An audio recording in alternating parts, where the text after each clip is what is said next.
तो ऐसे कहिए ना, हम तो कभी हिंदुस्तान में शेड्यूल कास्ट प्रधानमंत्री बने, तो हम तो कभी हिंदुस्तान में मुसलमान प्रधानमंत्री प्रेसिडेंट बने, तो हम तो कभी जिक्र नहीं करते। लेकिन ये क्या होता है, आदिवासी आदिवासी, ये दया नहीं, ये हमारे महामहिम की काबिलियत पर आप शक, हमारे महामहिम की काबिलियत पर आप शक जता रहे हैं। उनकी काबिलियत पर भरोसा करो, दान करने की कोई जरूरत नहीं है। ये होगी प्रेसिडेंट ऑफ इंडिया की सही मायनों में मर्यादा को पालन करना। यही मेरा 350। हाँ बोलिए सर। ये 352(6) कहता है use the president's name for the purpose of influencing the debate. ये राष्ट्रपति के बारे में जो है इन्फ्लुएंस कर रहे हैं डिबेट को सर। आदिवासी कह के उनके बारे में डेरोगेटरी शब्द कह के ये उसका नाम नहीं ले सकते सर। 352(6) सर इसको एक्सपंज करिए सर। अभिभाषण पे कल से राहुल जी की भाषण होने के बाद सारे माहौल एक नया दिशा में आगे बढ़ रहे हैं। राष्ट्रपति के अभिभाषण में ये लगता है कि राहुल जी वर्सेस बीजेपी की जंग छिड़ गई है। तो ये मैं ये समझूं कि ये राष्ट्रपति अभिभाषण नहीं, ये राहुल जी वर्सेस बीजेपी हो रहे हैं। हर व्यक्ति ने, अरे प्रधानमंत्री जी के आने का पहले बहुत सारे ये लेफ्टिनेंट जनरल, सारे ब्रिगेडियर जनरल को यहाँ तैनात किया गया सिर्फ राहुल जी को ठोकने के लिए। इससे ये पता चलता कि Rahul ji has taken the right chord of the BJP party inefficiency. ये राहुल गांधी जी साबित कर दिया है कि आप जितना चाहो राहुल गांधी को पप्पू बनाने की, राहुल गांधी जी खुद आपको पप्पू बना दिया। राहुल गांधी खुद आपको पप्पू बना दिया, आपको पप्पू बना दिया। इसीलिए कहिए ना गृह मंत्री जी। माननीय अध्यक्ष जी, ये माननीय सांसद को पप्पू नहीं कह सकते। माननीय सांसद है, इनको पप्पू नहीं कह सकते। पॉइंट ऑफ ऑर्डर बोलिए। आप गृह मंत्री पॉइंट ऑफ ऑर्डर बोलिए। आप जानते हैं मैं किस संदर्भ पे बात करते हैं, आप जानते हैं, बखूबी जानते हैं। राहुल गांधी जी सही जगह पे निशाना साधा। राहुल गांधी जो तीर चलाई वो सीधा निशाने पे पहुंच चुके हैं, इसलिए आपके अंदर खलबली मच गए हैं। और ये खलबली के चलते ये बिखरा हुए बीजेपी पार्टी राहुल गांधी की खिलाफत में जुटे हुए हैं। एक इंडस्ट्रियलिस्ट अदानी, हिंदुस्तान में कभी एक इंडस्ट्रियलिस्ट के लिए एक सत्तारूढ़ पार्टी इस तरीके कभी पैरवी कर चुके हैं एक इंडस्ट्रियलिस्ट के लिए। और ये हमारी मनगढ़ंत बात नहीं है, ये हिंडनबर्ग पेपर्स में आए। हम क्या करें, आप बताइए। ये हिंडनबर्ग रिसर्च पेपर में आए हैं, हम क्या करें। जो हमें मिला है उसी पे बदौलत हम ये मुद्दे उठाते हैं। इसमें अन्याय क्या है, आप खुद बताइए, इसमें अन्याय क्या है। लेकिन आप अदानी की बात करते हैं तो आप गर्म हो जाते हैं, आप अधीर हो जाते हैं, आपकी जहन में सहन नहीं होते हैं। तो हम क्या कर सकते हैं। राहुल जी की बात में सारे हिंदुस्तान में चर्चा हो रहे हैं। आप मानो या ना मानो, आप मजाक उड़ा सकते हो, लेकिन कान खून के सुन लो। राहुल गांधी जी की बात में माननीय सदस्य हिंदुस्तान में चर्चा हो रही है। राष्ट्रपति भाषण बोलो, आप तो कहाँ उठकते हो।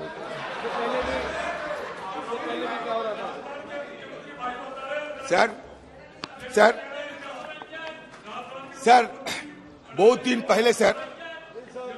दिन पहले एक कहीं एक किताब में पढ़े थे कि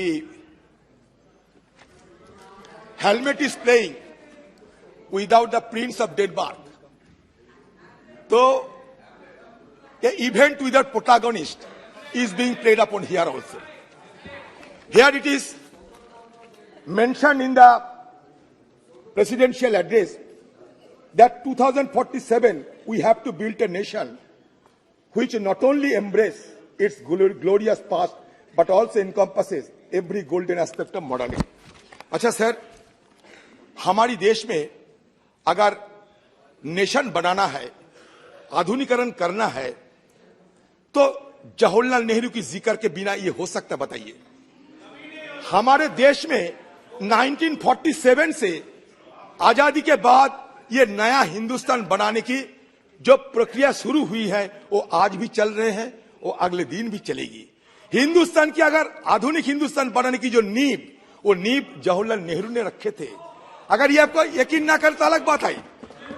हम जानते हैं कि जवाहरलाल नेहरू, इंदिरा गांधी, राजीव जी की बात आपको ओंठों पे नहीं आते। जब उनकी बात आते आपको ओंठों में फफोला पैदा हो जाते हैं, छलाप पैदा हो जाते हैं। अधीर रंजन जी कह रहे हैं अभी क्यों ऐसा नहीं कर रहे हैं, क्योंकि उस वक्त खामियां थी, अभी कोई खामी ही नहीं है तो कैसे करें। हजारों हेक्टेयर भूमि हार कर आए थे तब जाकर चर्चा करी थी। क्या बात कर रहे हो? इस तरह से नहीं होता है। चर्चा कब हुई थी? हजारों हेक्टेयर भूमि हार कर आ गए थे तब जाकर चर्चा हुई है। क्या हुआ? 2000 स्क्वायर किलोमीटर अतिक्रमण हुई। आप नकार सकते 2000 स्क्वायर किलोमीटर अतिक्रमण हुई। अगर एक काम कीजिए ना, सारे ऑल पार्टी डेलीगेशन को लेकर आप चलिए ना लद्दाख में, हम देखना चाहते हैं। आपको हिम्मत है ले जाने के लिए? बताइए। आप खुद को कहां छुपाना चाहते हैं? आप चीन को डरते हैं। अरुणाचल प्रदेश में लुंगटा, किरण रिजिजू भाई आप सुन लो, अरुणाचल प्रदेश में लुंगटा जोर क्षेत्र में पीएलए ने 18 जनवरी 2022 के 18 जनवरी को भारतीय क्षेत्र के अंदर से 17 वर्षीय भारतीय मीराम तोरण को अपहरण कर लिया। भाजपा सांसद, रिटरेटिंग, भाजपा सांसद श्री तपीर गांव ने भी ट्वीट किया कि चीन ने 2018 में भारत के अंदर 3-4 किलोमीटर सड़क बनाई। 26 जनवरी को पीएलए द्वारा युवा लड़के को भारतीय सेना को सौंप दिया गया था। शुरू में कहा ऐसे बातें नहीं करना चाहिए जो रिकॉर्ड में चले जाए और बाद में गलत क्या है? मैं वही तो कह रहा हूं। जो चीजें अगर कोई किसी ने कह दिया, किसी ने लेख लिख दिया तो सच्चाई है क्या? उसके बाद में अधिकारियों ने क्या स्पष्टीकरण दिया, क्लैरिफिकेशन किया दिया। बाद में इंडियन आर्मी की तरफ से कहा गया है कि ये जो रिपोर्ट जितने भी आए हैं ये सही नहीं है, इस तरह से कोई हमारा जमीन नहीं किया। जब आर्मी बोल दिया, आप उससे पहले कोई जो कोर्ट कर रहे कुछ बोले उसको आप कोर्ट किए जा रहे। जब एजेंसी बता रहे अधीर जी इस तरह से, ये सेंसिटिव मुद्दा है इस सदन में, ये सब जिसका कोई तर्क नहीं है। अच्छा, हम जब कहेंगे सेंसिटिव है, ऐसा बात मत, आप जब कहेंगे इनसेंसिटिव है, यही है ना बात। आप राहुल गांधी जी के खिलाफ गाली दोगे, आप राहुल गांधी जी को पाकिस्तान की दलाल बनाओगे, वो सेंसिटिव है, वो इनसेंसिटिव है। और हम जब असली मुद्दे उठाते हैं तो सेंसिटिव हो जाते हैं। ये दो तरीके की बात नहीं हो सकता।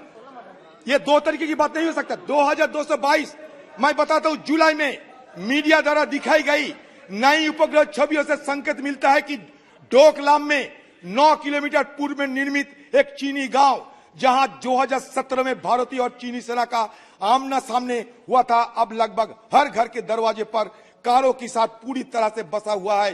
चीन द्वारा 110 वर्ग किलोमीटर क्षेत्र की इसी सलामी टुकड़े का जवाब मोदी सरकार के पास नहीं है।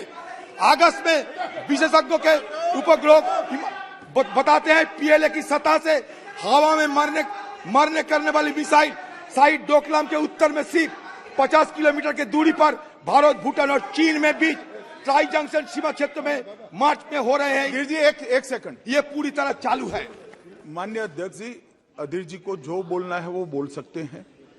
सिर्फ सदन का रिकॉर्ड देश और दुनिया के लिए ऑथेंटिक होता है, इसलिए मेरा इनसे निवेदन है कि इतना बता दे कि मैं सिर्फ अखबार के हवाले से कह रहा हूं, ये कोई अधिकृत बात नहीं है। बाद में जो बोलना है बोले, मुझे कोई आपत्ति नहीं। अखबार पढ़कर इतनी बड़ी बात जो देश की सीमाओं के साथ जुड़ी है, इरिस्पॉन्सिबिलिटी के साथ इस सदन में नहीं रखनी। कह चुके हैं सर, आपने सर अमित शाह जी आपने शायद नहीं सुने होंगे। मैंने कह दिया था कि मीडिया द्वारा दिखाई गई, मैंने कह दिया था। मैं कोई गुमराह करने वाला बात नहीं करता, मैंने कह दिया था, जिक्र कर दिया था कि मीडिया द्वारा दिखाई गई। अच्छा, नवंबर में आपका लद्दाख में वांगचुक उपवास करते थे, वो क्या कहे वो भी आप सुन लिया करो। अच्छा, कंचुक तेंजिन तत्कालीन भाजपा शासित लद्दाख स्वायत्त पहाड़ी विकास परिषद के स्वतंत्र सदस्य, क्षेत्र के सर्वोच्च निर्वाचित संस्था, क्या कहना है कि बफर जोन के निर्माण में स्थानीय लोगों की अपने पशुओं के लिए चरागाह भूमि तक पहुंच को अवरुद्ध कर दिया है और नहीं जा पाते हैं। दिसंबर में गैर कानूनी घुसपैठ के प्रयास में चीनी दल 9 दिसंबर 2022 को तवांग सेक्टर के स्वयंभू क्षेत्र में हमारे सशस्त्र बलों के साथ 17,000 फीट की चोटी पर अवैध रूप से कब्जा करने की दृष्टि से भिड़ गए। सेना जैसे कि बताया गया 300 से अधिक चीनी दल हमारे क्षेत्र पर कब्जा करने के लिए एक निर्लज्ज डिजाइन के साथ आए, जिसे हमारे सशस्त्र बल की वीरता से सफलपूर्वक खदेड़ दिया था। हमारे सेना की वीरता, हमारी सेना की धीरता, या हमारी सेना के लिए हमारे अहंकार, हमारे नाट्य की कमी नहीं है। लेकिन आप बताइए खुलकर, क्यों नहीं सदन में चर्चा हो रहे हैं? आप एक काम कीजिए ना, जवाहरलाल नेहरू को किसी ने बताया था कि सेक्रेट सेशन करो। जवाहरलाल नेहरू जवाब में कहा था कोई सेक्रेट सेशन नहीं होगी, हम खुले आम चर्चा करेंगे। ये हिम्मत आप क्यों नहीं दिखा सकते?